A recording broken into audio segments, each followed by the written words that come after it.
Hi, welcome to Axminster Tools and Machinery. Today we're looking at the setup and tuning of bandsaws.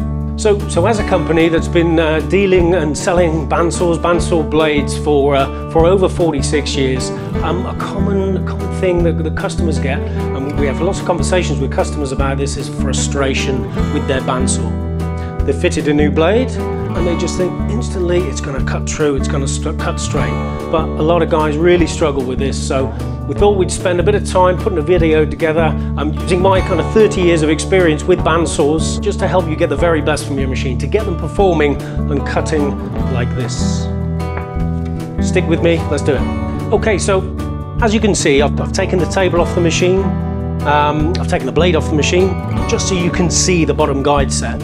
Now, personal preference on this particular trade level machine that we sell, I prefer to take the table off it. It's nice and quick, nice and easy, and it gives me total access to the bottom guides.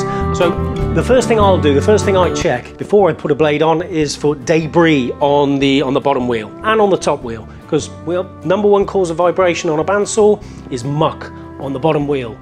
Blade is actually running on the muck, not necessarily on the wheel. So what I do, I'll take a little scraper blade. In this instance, I've got a blunt Stanley knife blade. I'm being very careful not to put too much pressure on to damage the rubber wheel. So just with very light pressure, I'll just run that round just to take off the crud that's been pressed into the wheel. Okay, just like that. It's much smoother. You don't get so much on the top, but I always pay a little bit of attention to the top. Most of the waste falls down, doesn't it, on the bandsaw? So you get more build up on the bottom wheel than you do the top.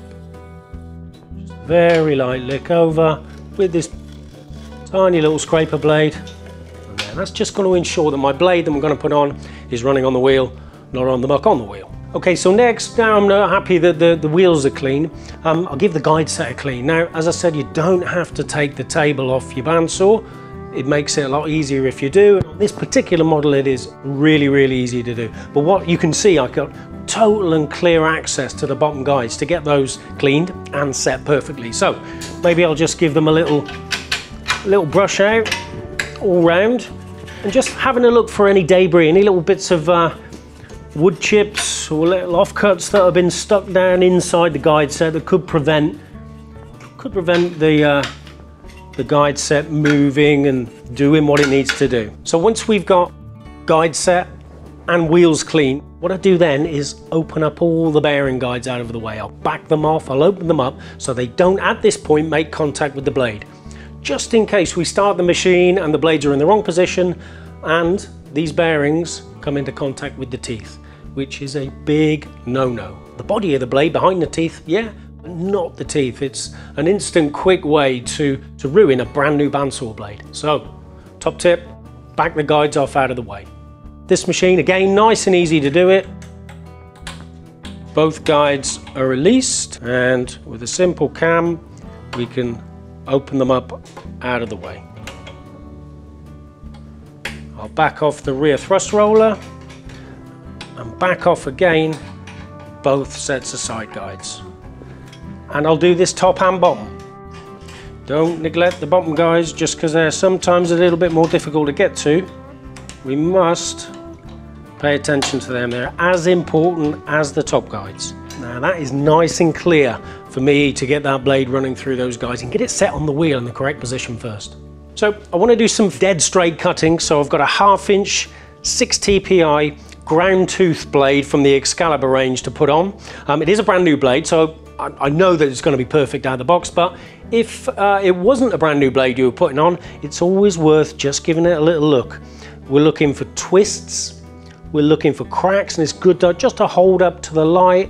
We're looking for a build-up of debris on the body of the blade, because that can have the same effect as the debris on the wheel. But as I said, I know this one's really clean, so now I'm going to put it on the machine. It doesn't really matter whether you hook it on the bottom or the top first, but it's a little bit easier, I feel, just to hook it on the top, and we're going to slide the blade down through the guard slot, through the bottom slot there, through this little cutout on the side of the machine, and then I'll hook it on the bottom.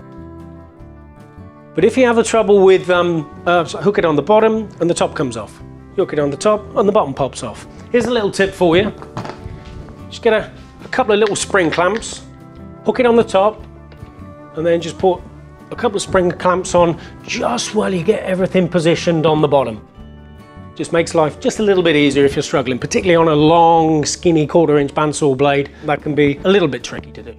Okay, so I've got the blade positioned on the wheels where I want it, halfway through the thickness of the wheel.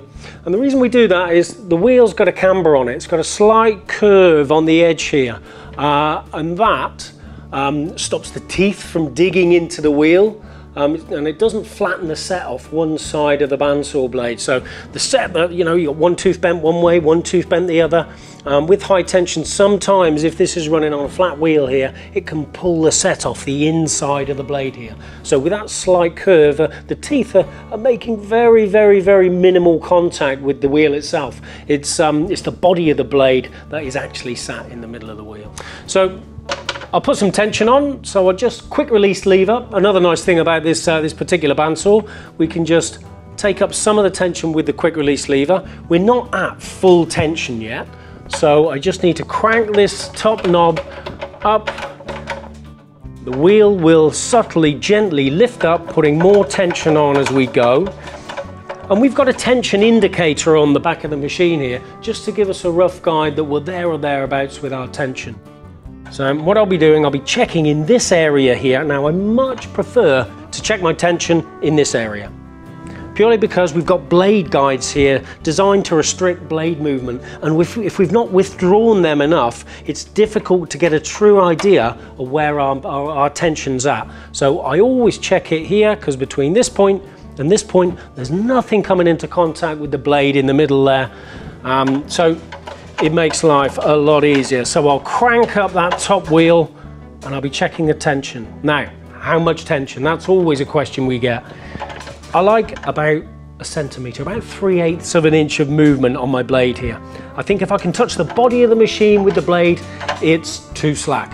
Now don't worry, you really, really have to go some to break a blade through over-tensioning. Quite often you'll get more blade breakages through under-tensioning and that blade moving and flapping about. So give it some high tension, 3/8 of an inch of movement, we'll say, not to be able to touch the body of the machine with the blade. Then I will try and replicate the running of the machine, just gently, just spinning that top wheel. Trying to keep my finger out of the way, I don't want to damage my finger, but nice and gently. And what I'm looking for there is the tracking. Is my bandsaw blade staying in the middle of the wheel, both top and bottom? If it's not, well, we need to make some adjustments. So just to get this blade running in the right position on the wheel, I've got the ability to very subtly tilt this top wheel. Now what I try to do is try and replicate the running of the machine fairly quickly with the left hand, and the right hand is just subtly, ever so gently, turning the tracking knob.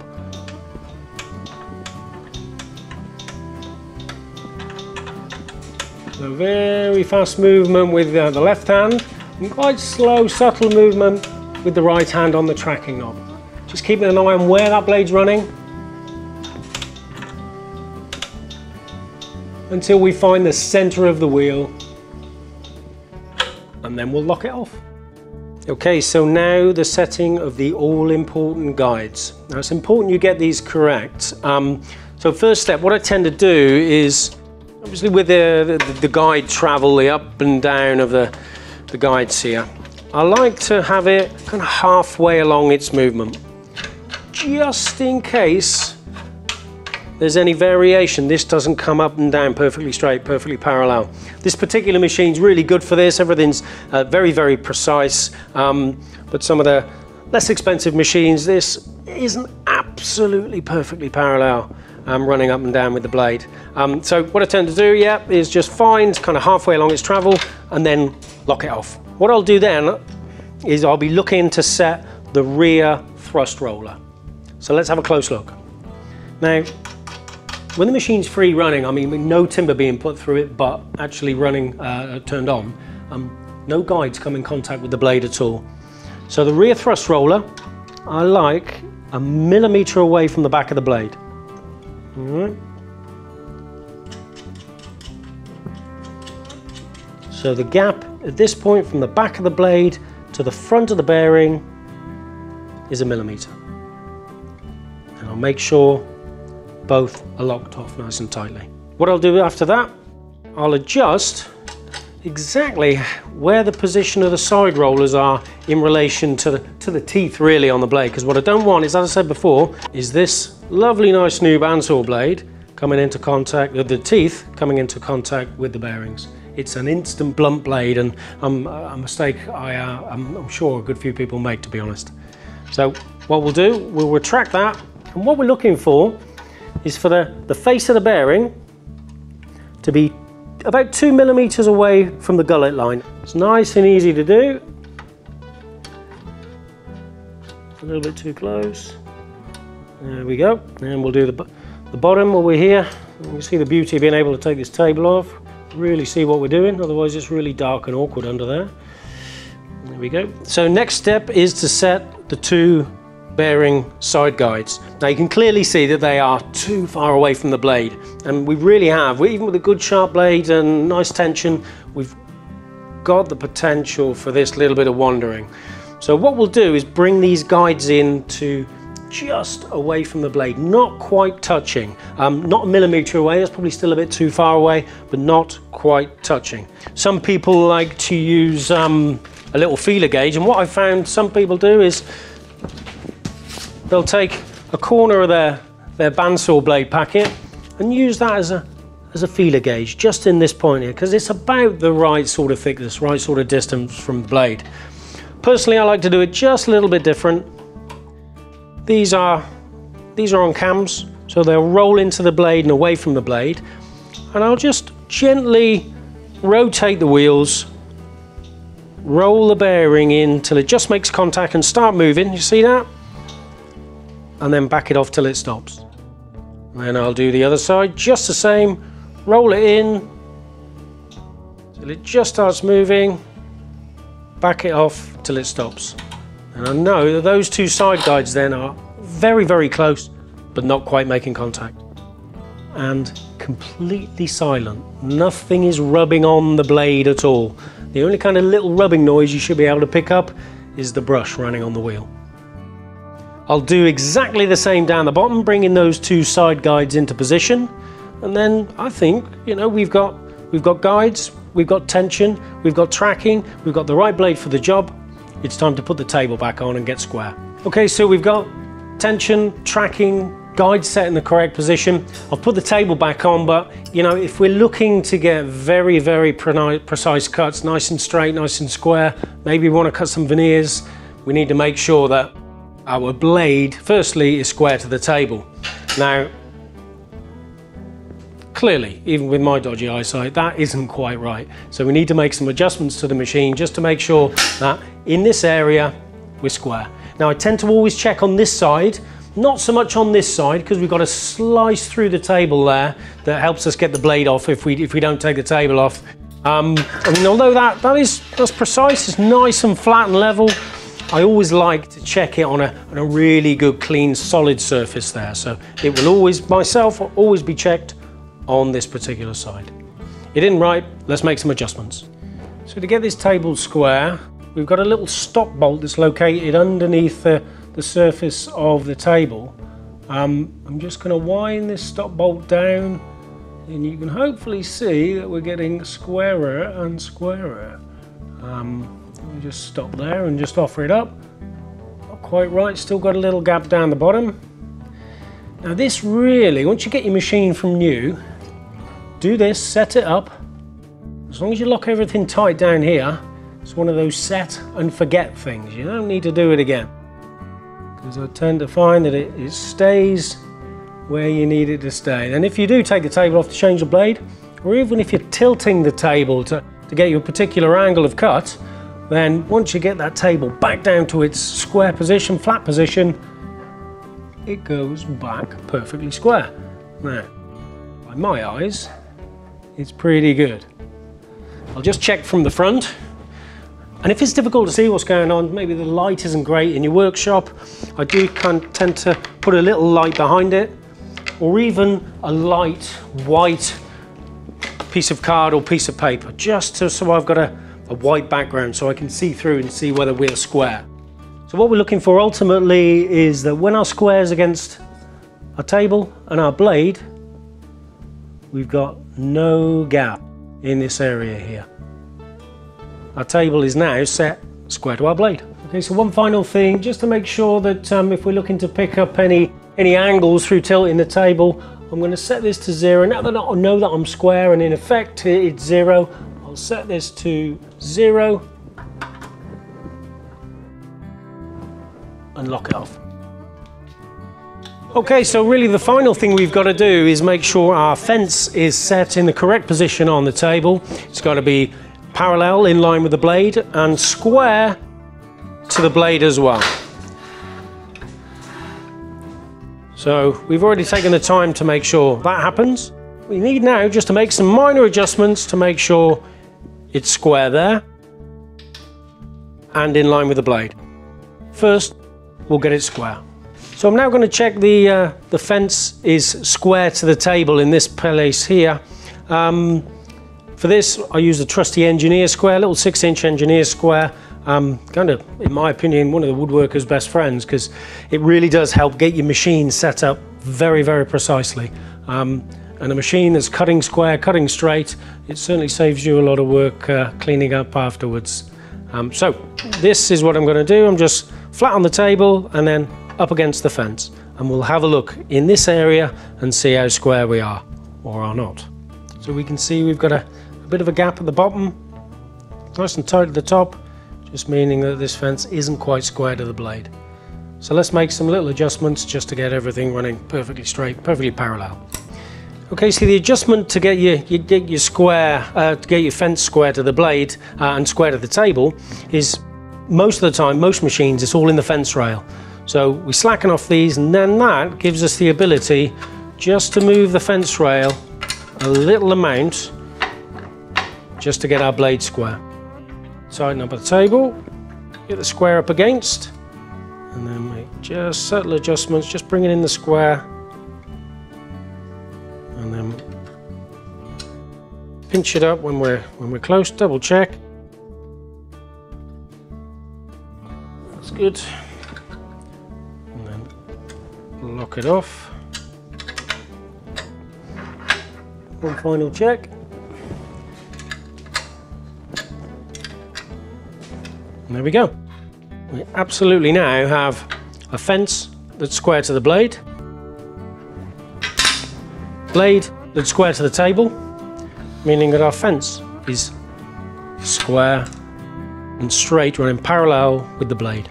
So we're really close, almost there to the perfect setup. Everything's square, the tension's correct, the tracking's correct, right blade for the job, guides are perfect.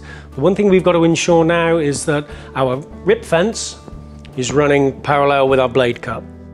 Now, you know, you can do a test cut after test cut, making minor adjustments as you go to make sure that you're parallel and straight. But we've got a little device that I really just tend to use all the time now, and it's the UJK bandsaw buddy. Bit of a funny name, but it really does help you out. Basically, it's used like this. So what we've got is two magnets, a little cutout to house the set on the teeth, so the offset on the teeth doesn't throw the bandsaw buddy out of line. This will literally clip on the blade, like so. Then you're able to bring the fence over toward the bandsaw buddy, lock the fence off, and then look down the line, the parallel line between the two, checking gap, front and back. Is it the same? So let's have a look down the line and check out the alignment between the bandsaw buddy and our bandsaw fence. We can see at the back here, there's a very, very tiny gap, and then a huge gap here, clearly showing that this fence is out of line. So like on a lot of bandsaw fences, 4 bolts on the top of the fence will then, if I can get that Allen key in, there we go, we'll release this. Now we can clearly see what it's going to do now. It's going to give us some sort of alignment. So let's have a look. I'll look from the back so I don't get in the camera's way, eh? Right, I'll look from the top. don't know about what you think, but that looks pretty good to me.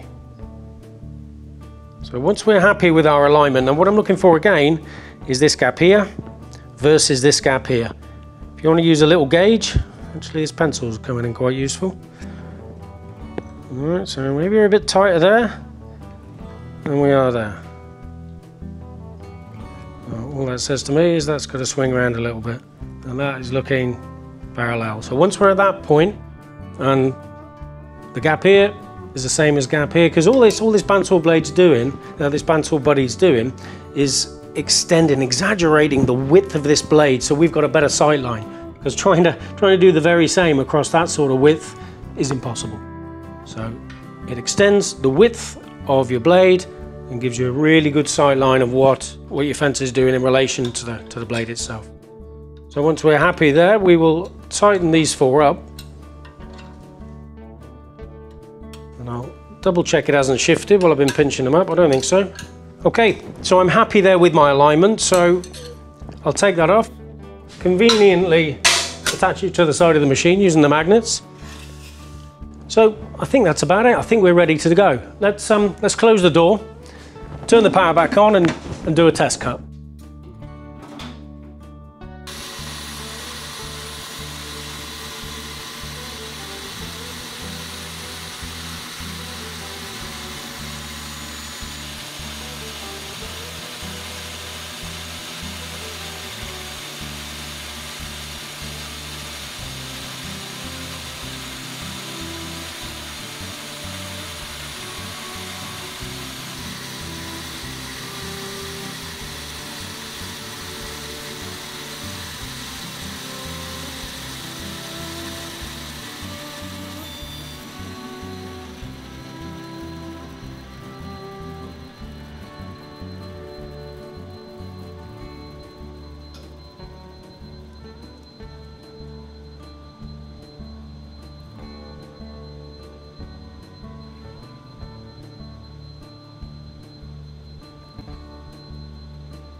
Alright, so that's my preferred setup technique. I say that technique's been developed for me and worked for me for about 30 years, actually a little bit more than 30 years. I started work on bandsaws as a 14-year-old butcher's assistant. My job to clean down the bandsaw twice a day, change blades and all that sort of stuff. So I've been dealing and been in and around bandsaws for an awful long time, and I've just found that setup gets me perfect results every time. So whether you're cutting straight veneers, or even whether you're cutting more curvy, more intricate curved stuff using a 1/4-inch blade, and no matter what size of machine, it can be a big machine with 2-foot diameter wheels, a very small benchtop machine with 8-inch diameter wheels. Just follow that simple setup technique, and I'm sure your bandsaw will perform and really start to surprise you. Thanks very much for watching. Goodbye.